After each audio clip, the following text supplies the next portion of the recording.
Well, it's sure great to be with all of you again. I'm Lana Kay, and we have a truly exciting show planned for you today. Today, we'll be discussing the law of attraction. And I promise you, if you can understand this law and put it into practice with your own life, it will really, really change your life for the better. So right now, let's meet life coach Barbara Klaw. Welcome to the program, Barbara. Oh, thank you, Lana. I'm delighted to be here. Now, Barbara hasn't always been a life coach, so give us a little background, Barbara, on you. Okay, I was a university professor. I taught French for 30 years in the university. 26 of them were full-time at NKU. This past May, I decided to retire from NKU and pursue a different career. About 5 years ago, I started to feel like perhaps my life didn't fit me exactly anymore. And so I started to take courses on the side while I was still at the university. And so one amongst those courses was a very intensive online program in life coaching. It's from the Quantum Success Coaching Academy, run by Christy Whitman.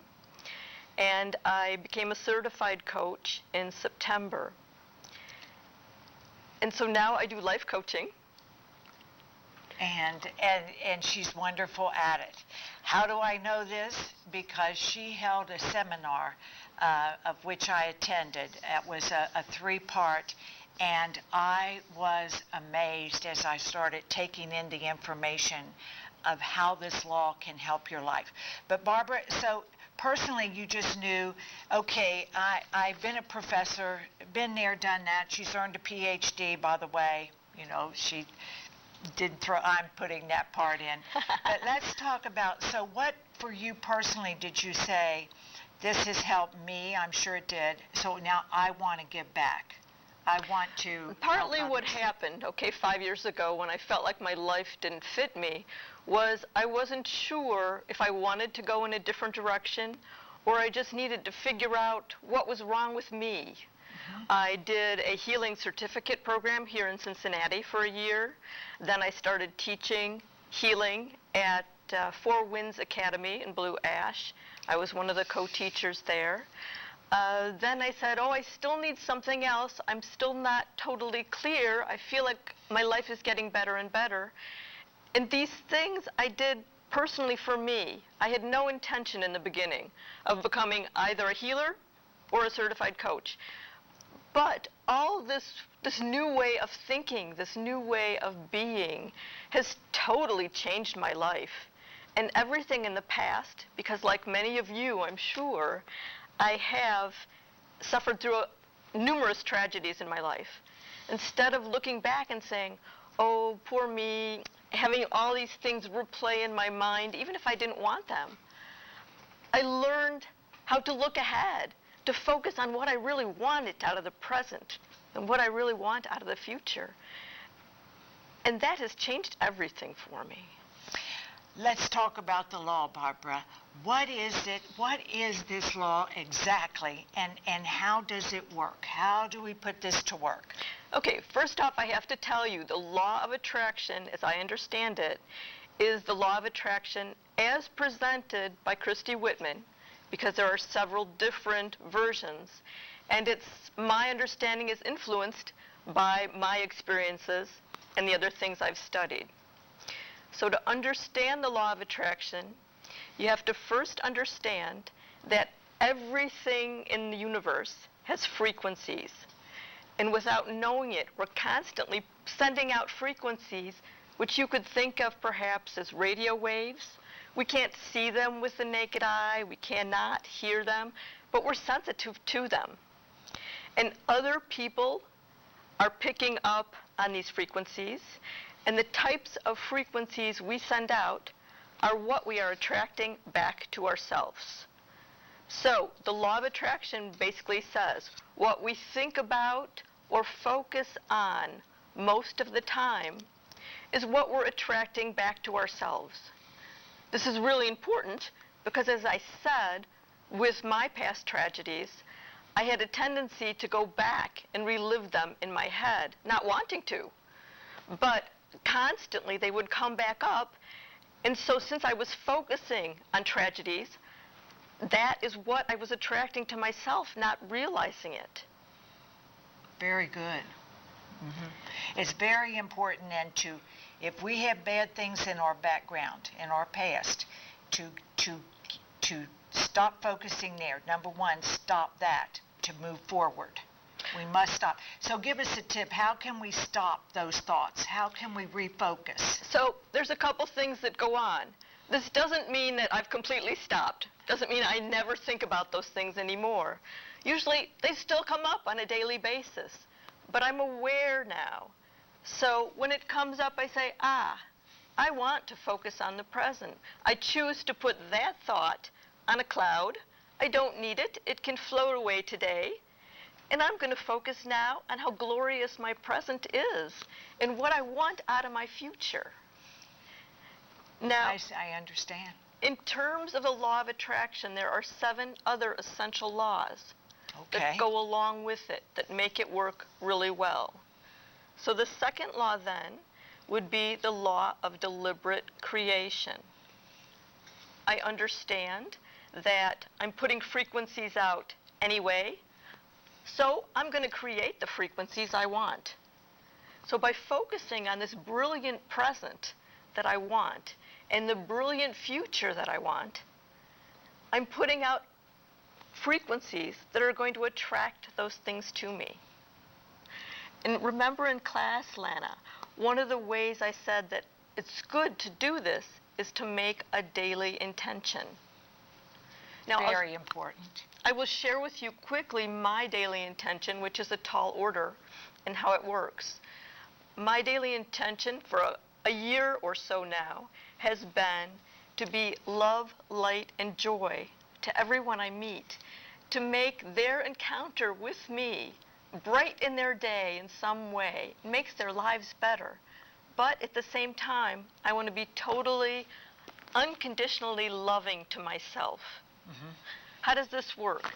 This means, for example, if I'm in a traffic jam and people are cutting me off and I start to get irritated, and then I say, okay, I hate that person just cut me off and I'm angry. I say, wait, that's not what I want out of my day. I want to be love, light, and joy. It helps me to move back to center immediately. To get rid of that negative thought, because that's going to, the next block down is where we have the big fender bender, because that is what we're pulling in. Oh, absolutely. So when we feel that negativity coming in, something angers us, immediately start refocusing on, that's not what I want to, that's not how I want to feel. Okay, very good. How about number 3? Okay. Then the next law would be the law of allowing. The law of allowing has several components. One component, I must allow myself to be who I really am and not feel compelled to be who you want me to be. The other component, I must allow you to be who you are. And so if you're doing something that irritates me, I don't expect you to change for me. A simple example, I have lunch with you every day, you chew with your mouth open, I hate it. I can perhaps say to you, I would really like it if you chew with your mouth shut. But if you choose not to, my choice is either to A, associate with you at different times when you're not eating because I love you to pieces, or B, change my attitude about your open mouth. Right. Or quit having lunch. That's right. All right, now let's just forget lunch. There is one other component to the law of allowing. Okay. And that is when you're making your deliberate creation, you're sending an intention, this is clearly what I want, you can imagine it, you can feel it, you focus on what you want. And now you say, okay, I've pictured it clearly. Is there anything that's keeping me from believing it could happen? And if there is, you need to clear that so you can allow whatever it is you're imagining to come to you. So that is important too. If there's any roadblock in your vision, that must be removed. Absolutely. To allow it to come in. Very good, Barbara. Absolutely. Next. The next law would This is getting good, isn't it? The next law would be the law of sufficiency and abundance. And this law states that because you were born into this universe, you are already worthy, you are already enough. You don't have to prove anything to anybody. There's plenty of everything in the universe for everyone, which means we don't need to compare ourselves to anyone else. We don't need to compete. The best way to function would be for us to collaborate and love each other. And it's such a competitive society that, Barbara, if you think someone's getting ahead of you, it's hard to say, no, there's enough. That's their path. This is my path. Stay on my path. You know, let's get along. Absolutely. And, Barbara, I want to just jump in here for a minute. Barbara insists on us being accountable to ourselves, okay? That's why she follows up seminars with emails, and I'm sure your clients get emails. But there was a situation that I shared when I attended a seminar with her that I was in a situation with a friend. It was a business meeting, and it went south when we disagreed. And, you know, so we said hurtful things back and forth in front of some other people. And so then I'm talking about this at the seminar, and I said, now it was her. I didn't have, you know, I just took up for myself. But, you know, and Barbara is such a great teacher. She just stands there very quietly until it occurred to me. She's not saying yes or no, but I knew. I said, you know what? I went into that meeting. There had already been a slight disagreement, and I went in there ready, loaded up with some anger, some negativity. I'm going to get this straightened out this time if anything goes south. So I did draw it in. I mean, I contributed to that exchange, but each of us has a thought it was their fault. And so I just, you know, took up for myself, or however you want to justify it. But when these things do go south, you have to be accountable. Just like she said, when they cut her off, that was their fault. But Barbara said, and so it angered her. But she had to get rid of that. And if I would have went into the meeting with the right attitude, the right vibration, the right frequency, I don't think that would have ever happened. So do stay accountable to yourself if you really want life to be great, because on the way home, I'm sure my blood pressure was at stroke level. You know, I didn't feel good. The rest, I mean, these hassles, as you become older, they're just not worth it. So just think that over. Barbara, go on to our next point here. Okay. Our next point, actually, I'd like to put the law that is often sixth next, and that is the law of polarity. We live in a universe where things tend to be divided into opposites. That's how we understand reality: good, bad, hot, cold. So our job is to try to find a happy medium and stay centered and grounded in that happy medium. One of the important things to know also is it's totally natural for us to think positive, negative, positive, negative, positive, negative. The key is to bring yourself to a happy positive at the end of what you're thinking, to keep yourself centered. The other part of that law, one of the important opposites, is activity versus passivity.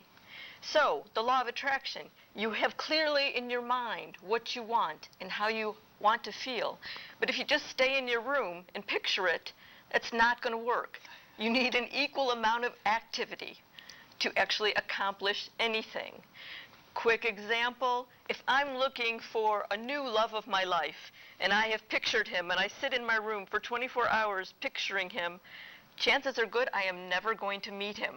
I have to go out into the world and put myself into situations. That's the action part. That is great. And keep that vibration going. Keep up that good frequency, but we must pursue. Okay, pursue our dream. Very good. Go ahead, Barbara. Okay, the next My law gosh, then so great. would be the law of detachment. And the law of detachment says, okay, I've done everything I can to make it clear to the universe what I want. I have imagined it, I visualized it clearly, I know what I want, and I've been doing action to get what I want. Now I can relax, and I can just know the universe is going to send me that thing at the best possible time for me and everybody else. And so I can just continue down my path and have faith. I'm going to get that. Just that deep knowing inside it will come at the right time, the right place, the right situation, person, whatever it is that we are hoping for. Should we, if it is, should we narrow it down? Some people may want different employment. Some people may want a person. Some people, what if you would want both of those? We just keep up the frequency, look for another job, and keep going to social situations. Yes, I mean, absolutely. That's what you do, because it might just not be one area. Absolutely. You might want to. Usually, it's hard to focus on everything at once. Right. But nevertheless, it's good to have a clear picture of what you want overall. Okay, great. Great advice. Barbara, have we got one more? Yes.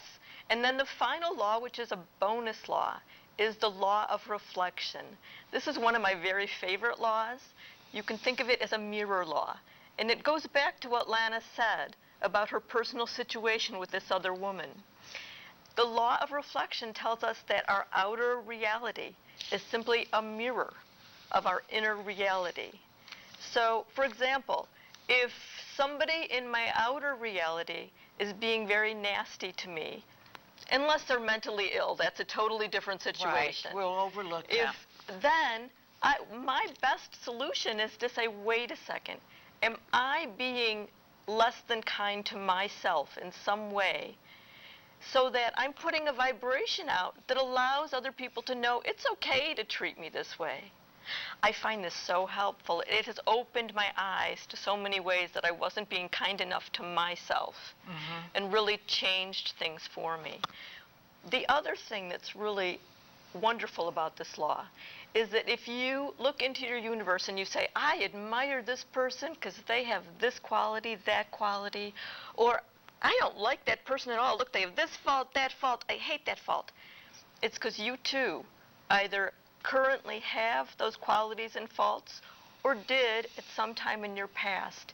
If you did not, you would not be able to recognize them. And identify with it and become so upset about whatever's going on. I so agree with that, and I had never thought about that being why we are so annoyed, because it's something either now in us or has been. And if you really get honest, that's what's happening. That's what's happening. Absolutely. So that is just great. Barbara, why is it important? Now, I know you've laid out our 7 basic steps here, but why is it important for us to have a life coach, for us to have a coach? I would say you have to be extremely self-directed to stay on track all alone. It's possible, but sometimes we get lost in our own thinking. And so a life coach would ask you pertinent questions and guide you back to discovering your path, keep you on track for what it is you want. And also, in a life coach, the type of life coaching I do, I would always ask, may I share a personal story to give you some ideas of what I mean about this if you're having trouble? And if you say yes, well then I'll share some incident from my life and what I discovered that really helps me. And I think that's so important. And she is, in seminars, she shared a lot of her past, because we all connect in that way. It might not be exactly the same, but the feeling was the same. The rejection, the blame, the shame, all of those things. It might be different situations, but all of those feelings are in all of us. Barbara, it's just been great having you. We're almost out of time. Is there anything in closing thought, Barbara, that you would like to point out with the law of attraction, the maybe one most important thing to keep our viewers on track, that they can really see their life grow? The thing that has most changed my life, I think, is the knowledge that I can tell my stories differently. And this means that, and it's taken a lot of work on my part, it did not happen overnight, but if something bad happens, and my initial reaction is, oh no, why is this happening to me? How awful. Within 30 minutes, I can say, wait a second, what's the golden nugget here? What am I learning from this experience? There are blessings, there are always hidden blessings in everything. Sometimes you can't see them right away. But several tragedies in my life, I look back now and I say, wow, I wouldn't have the knowledge and the experience I have now to help my daughter with certain things if I hadn't experienced that. So there's the blessing already. That is it's so good in ending, Barbara. And I want to say you have been listening to Barbara Klaw. She is a certified life coach. Her contact information will follow. And if you seek change in your life, I encourage you to contact Barbara. She is an amazing teacher, and she can help you. I know she can help you. So I hope, as always, that you gained a lot of knowledge from today's show. And as always, you be happy and you keep smiling, and I'll see you soon.